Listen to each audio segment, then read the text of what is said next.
आमदार नमिताताई मुंदडा, मोनिकाताई राजळे, जयदत्त अण्णा क्षीरसागर, भीमराव अण्णा धोंडे, प्रतापरावजी ढाकणे, बाळासाहेब मुरकुटे, लक्ष्मणजी हाके, शंकरजी देशमुख, समीरजी काझी, परमेश्वरजी पाटील, दिलीपजी गावडे, वीरेंद्रजी मिश्रा, अविनाशजी पाठक, मंचावरील सर्व मान्यवर आणि या ठिकाणी उपस्थित सर्व माता भगिनी आणि बंधूंनो आणि विशेषतः लाडक्या बहिणींनो, आज मला मनापासनं समाधान आहे. 93 वर्षापासनं ज्या नारळी सप्ताहाची परंपरा आहे त्या परंपरेमध्ये या पारगावमध्ये येण्याची संधी मला मिळाली आणि त्या निमित्ताने श्री संत वामन भाऊंचा आशीर्वाद देखील प्राप्त करण्याची संधी मला मिळाली. आणि म्हणून मी खरोखर सर्व गावकऱ्यांचं आणि आसपासच्या गावातनं आलेल्याही सर्व भक्त मंडळींचं महाराष्ट्र सरकारच्या वतीनं खूप खूप स्वागत करतो, अभिनंदन करतो. आपल्याला कल्पना आहे की या बीड जिल्ह्यामध्ये सप्ताहाची एक फार मोठी परंपरा आहे. खरं म्हणजे अलीकडच्या काळामध्ये आमच्या मीडियाचे लोक बीड जिल्ह्यातल्या काही गोष्टी वारंवार दाखवतात.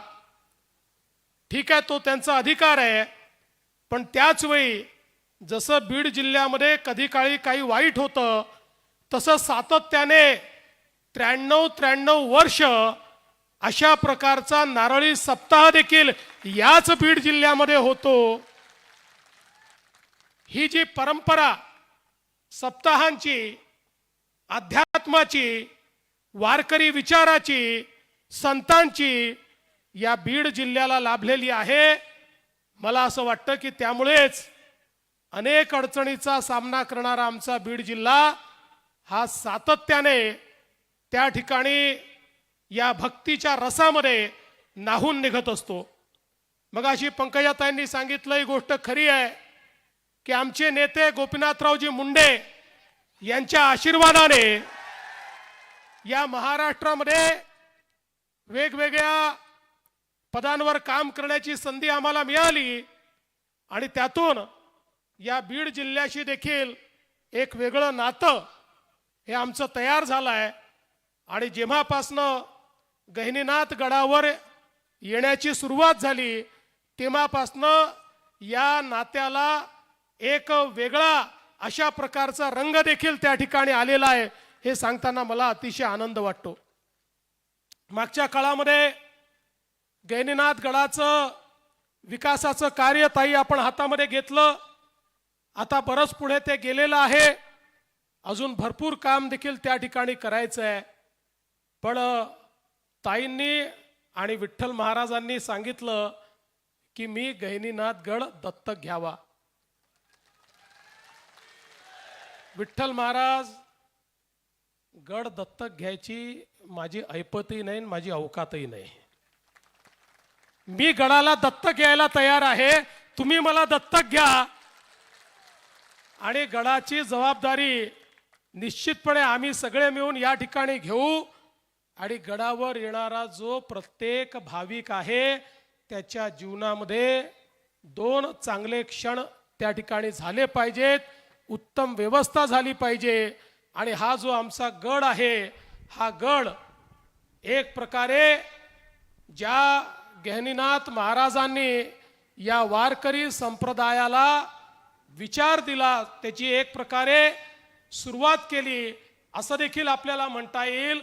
अशा प्रकारच्या गडाचा उत्तम विकास झाला पाहिजे. हा प्रयत्न निश्चितपणे आम्ही सुरू केलेला आहे आणि येत्या काळात तो पूर्णत्वास देखील आम्ही घेऊन जाऊ. मी आज या निमित्ताने सांगू इच्छितो की केवळ गडाचाच विकास नाही तर ताईंनी सांगितलं हेही महत्त्वाचं आहे की गडावर येणाऱ्या प्रत्येक व्यक्तीचा विकास देखील झाला पाहिजे. आमचा हा बीड जिल्हा जो सातत्याने दुष्काळाच्या छायेत आहे त्याला दुष्काळातनं बाहेर काढलं पाहिजे, आमच्या मराठवाड्याला दुष्काळातनं बाहेर काढलं पाहिजे. आणि म्हणून आपण प्रयत्न सुरू केला. आणि मागच्या काळामध्ये आपलं जे हक्काचं कृष्णेचं पाणी होतं ते पाणी आपण त्या ठिकाणी आष्टीमध्ये आणण्याकरता निर्णय केला. आणि आज ते पाणी आष्टीपर्यंत पोचतं आहे. पण तिथपर्यंत केवळ पोचून चालणार नाही, अख्ख्या जिल्ह्याला त्या ठिकाणी आपल्याला पाणीदार करायचं आहे. आणि तोच आमचा प्रण आहे. आत्ताच या गावच्या लोकांनी देखील मागणी केली. खरं म्हणजे आताची आमची परिस्थिती अशी आहे की एका हौदात पाणी आहे आणि प्रत्येकाला त्याच हौदातनं पाणी हवं आहे. पाणी वाढत नाही आहे, मागणारे वाढत आहेत. त्याच्यामुळे एक मोठं संकट तयार झालं आहे. पण मला या ठिकाणी सांगितलं पाहिजे की संतांच्या आशीर्वादाने या मराठवाड्याला कायम दुष्काळमुक्त करण्याकरता समुद्रात वाहून जाणारं 53 TMC पाणी हे गोदावरीच्या खोऱ्यात आणण्याच्या योजनेला आम्ही मान्यता दिलेली आहे. आता त्याचे आराखडे तयार होत आहेत आणि आमचा प्रयत्न आहे की या वर्षाच्या शेवटी किंवा पुढच्या वर्षी हे काम आम्ही सुरू करणार आहोत, ज्यातनं या मराठवाड्याला कायमचं दुष्काळमुक्त करणार आहोत. आणि त्यासोबत आपल्याला माहिती आहे सुरेश अण्णा की या ठिकाणी 21 TMC पाणी हे मराठवाड्याला मिळायला हवं होतं. पण ज्यावेळी आम्ही निर्णय केला त्यावेळी लक्षात आलं की केवळ 7च TMC पाणी आहे, उरलेलं पाणी ऑलरेडी पळवलेलं आहे. पण आता काळजी करू नका, आता जे कृष्णा कोयनेला जो पूर येतो त्या पुराचं पाणी आम्ही वर्ल्ड बँकेच्या माध्यमातनं, वळण बंधाऱ्याच्या माध्यमातनं या संपूर्ण परिसरामध्ये आणण्याच्या योजनेला मान्यता दिलेली आहे. आणि या मे महिन्यामध्ये त्याचं टेंडर देखील आम्ही काढतो आहोत, ज्यातनं हे सगळं पाणी त्या ठिकाणी आपण खऱ्या अर्थानं मराठवाड्याकडे आणू. आणि हा जो सगळा पश्चिम महाराष्ट्राशी लगत अशा प्रकारचा मराठवाड्याचा भाग आहे किंवा नगर जिल्ह्याशी लगत जो भाग आहे, याला दोन्ही बाजूने, एकीकडे नगर जिल्ह्याच्या बाजूने आणि दुसरीकडे सोलापूरच्या बाजूने आपण हे पाणी जे आहे उजनी धरणातनं ते या ठिकाणी आणू. अशा प्रकारचा जवळपास म्हणजे आपल्याला आश्चर्य वाटेल 30 TMC पाणी हे त्या ठिकाणी वळण बंधाऱ्याच्या माध्यमातून आपल्याला प्राप्त होत आहे. आणि म्हणून हा जो काही एक साधारणपणे विवाद असतो, कुठेतरी नगर जिल्हा आणि नाशिक आणि नगर एकत्रितपणे आणि मराठवाडा एकीकडे अशा प्रकारच्या ज्या भानगडी होत असतात, या कायमच्या आपल्याला त्या ठिकाणी संपवायच्या आहेत. आज कुकडीच्या संदर्भात आपण या ठिकाणी मागणी करतात. कुकडीच्या संदर्भात ऑलरेडी प्रचंड स्ट्रेस त्या कुकडीवर आहे. आणि असं असताना याचं पाणी त्याला आणि त्याचं पाणी याला, म्हणजे याची टोपी त्याच्या डोक्यावर आणि त्याची टोपी याच्या डोक्यावर, असं न करता खऱ्या अर्थानं तुमच्या हक्काचं पाणी हे तुमच्यापर्यंत पोहोचवण्याचं काम हे आपलं सरकार या ठिकाणी करून दाखवेल. आणि या मराठवाड्यातल्या या पिढीने दुष्काळ पाहिला, पण मराठवाड्याच्या पुढच्या पिढीला दुष्काळ पाहू देणार नाही, अशा प्रकारचा या ठिकाणी संकल्प आम्ही केलाय. आणि म्हणूनच हा जो संकल्प आहे हा पूर्ण करण्याकरता संत वामन भाऊंसारख्या संतांचा आशीर्वाद देखील पाठीशी असणं हे अत्यंत महत्त्वाचं आहे. संतांचा आशीर्वाद हीच खरी आपली शिदोरी आहे. आपला देश, आपला धर्म, आपली परंपरा, आपली संस्कृती ही जिवंत राहिली, कारण कितीही आक्रमण झाले तरीही आपल्या संतांनी मार्ग सोडला नाही. आणि संतांनी दाखवलेला मार्ग हा समाजाने देखील सोडला नाही. आणि म्हणून कितीही दुष्काळ असला तरी आमचे सप्ताह होतात, सुविचार लोकांच्या कानी जातात, लोक एकत्रित येतात. आणि या सप्ताहांचा सगळ्यात महत्त्वाचा भाग जर काही असेल तर सर्व समाजाचे लोक एकत्रित असतात. कुठलाही भेदभाव आमच्या वारकरी संप्रदायाने कधी ठेवला नाही.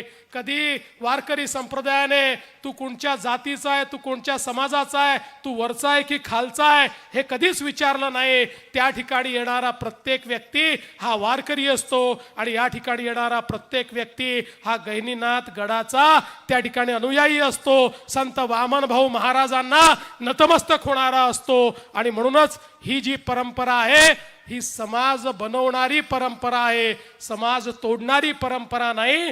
आणि म्हणून 93 वर्ष अव्याहतपणे परंपरा चाललेली आहेत आणि आमचे मुस्लिम बांधव देखील या परंपरेमध्ये या ठिकाणी सामील झालेले आहेत. ही देखील अत्यंत आनंदाची गोष्ट आहे. मी आज या निमित्ताने आपल्या सर्वांना या ठिकाणी अभिवादन करतो आणि आपल्याला मी या निमित्ताने एवढंच आश्वासित करतो, विठ्ठल महाराज आपण जेव्हा जेव्हा आम्हाला बोलवाल तेव्हा तेव्हा तर येऊच, पण एखाद वेळेस तुम्ही बोलवायला विसरलात तर या ठिकाणी भक्त म्हणून स्वतःहून देखील येऊ, हा विश्वास मी आपल्याला देतो. आणि गडाचा आणि गडाच्या अनुयायांचा विकास आम्ही सगळे मिळून निश्चितपणे करू, हा विश्वास आपल्याला देत पुन्हा एकदा वामन भाऊ महाराजांच्या चरणी या ठिकाणी नतमस्तक होत मी माझे 2 शब्द संपवतो. धन्यवाद. जय हिंद, जय महाराष्ट्र. धन्यवाद साहेब.